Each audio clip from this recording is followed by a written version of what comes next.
was shaking her head before Megan had finished speaking. "No, I fell." The officer looked between Megan and the battered, scared-out-of-her-mind woman in front of him. "Did your boyfriend hit you tonight?" "No." Megan ground her teeth together and shook her head. "Colleen, you need to get away from him. He's going to really hurt you one of these days."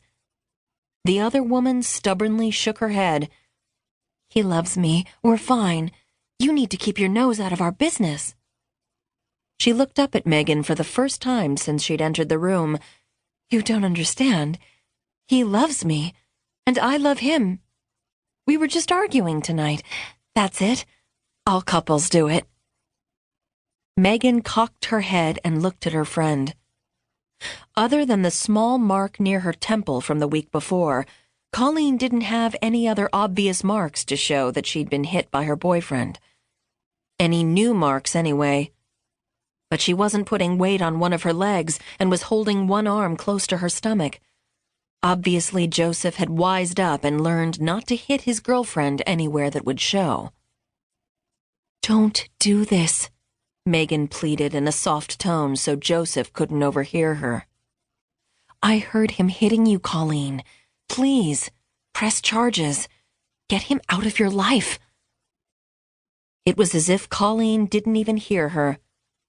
"Officer, nothing is going on. My roommate misheard. We were simply arguing. That's it." The cop sighed. "Do you want to press charges, Ms. Murphy?" Colleen shook her head. "Can I press charges?" Megan asked. "For trespassing or assault or something?" "Do you have a restraining order against him?" Megan sighed. "No." "Unfortunately, if he didn't strike you, and you aren't the victim, then no. Stay here. I need to talk to my partner for a moment." Megan nodded, and as soon as he turned away from them, she looked at Colleen. "Why are you protecting him? He treats you like shit." "He loves me," Colleen insisted. "He doesn't. That isn't love. Not a normal, healthy kind, at least." "What would you know about love?" "Well, I'm not an expert. But if a man told me he'd prefer I pee in my pants rather than leave his side, I'd drop his ass like a hot poker. Why can't you see how awful he is?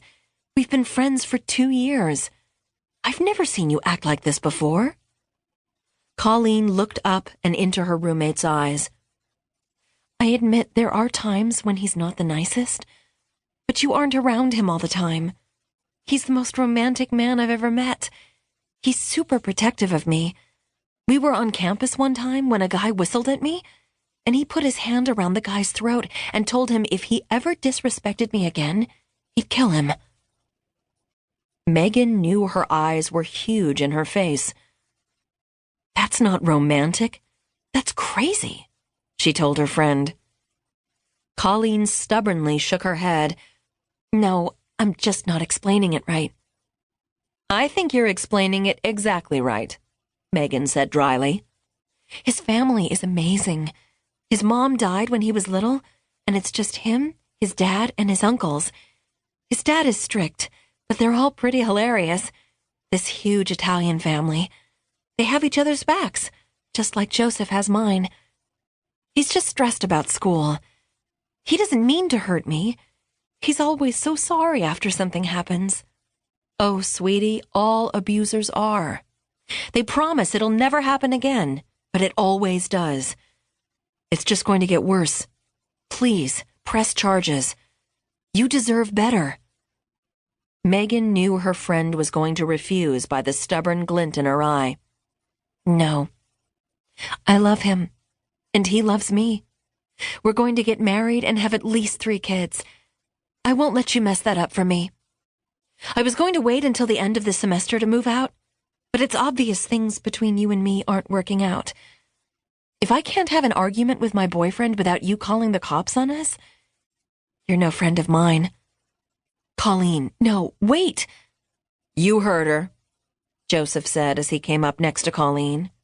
He slid an arm around her waist and pulled her into his side. Megan saw the way her friend winced at the movement, but she didn't protest.